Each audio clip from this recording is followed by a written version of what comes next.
Night, Ryan Day's final game as acting head coach was a signature win of his very brief stint. The Buckeyes outlasted TCU 40-28.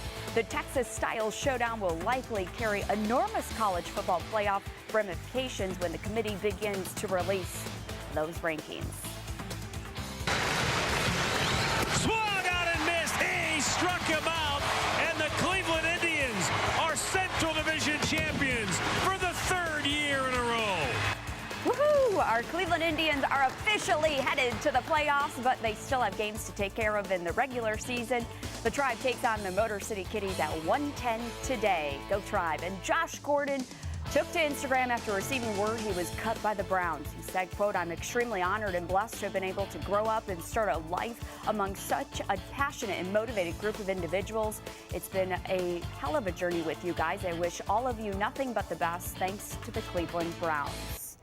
There are reports of Josh Gordon re-injuring his hamstring at some kind of promotional event. ESPN reports teams are trying to trade for Gordon. They probably won't get much, but they might as well try. Either way, the Browns finally did what many felt they should have done a while ago. Mark Schwab getting answers for us this morning on Gordon's goodbye. Not only was this bound to happen at some point, it needed to happen, and it had to happen soon for this organization to move on. Year after year after year, we have gone on and on with this ridiculous conversation that always started with some variation of, if Gordon comes back. Not only is that absurd, it's embarrassing. What other organization would be held hostage by this guy? Yeah, they're terrible. There have been a lot of terrible football teams that got things turned around by not relying on the most unreliable person in the NFL. John Dorsey finally did what others did not have the guts to do, a one-strike-you're-out policy that he actually stuck with. The Josh Gordon circus came to town in 2012 as a supplemental pick. He had to go into the supplemental draft because he was supposed to play at Utah that year, but he had to leave the school because of his drug issues, and he went pro.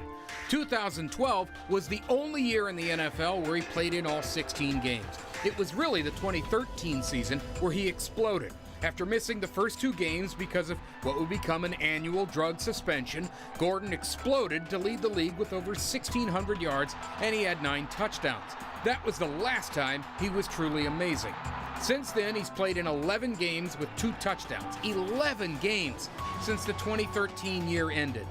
If a guy had a knee injury for 5 years in a row, nobody would be talking, "Hey man, I can't wait for that 6th year." But for some reason, that is exactly what this town has done with Gordon. There was seemingly always that next chance. And look, this needs to be said, it really does. You can simultaneously root for Josh Gordon to get his life together and root for the Browns to move on from him.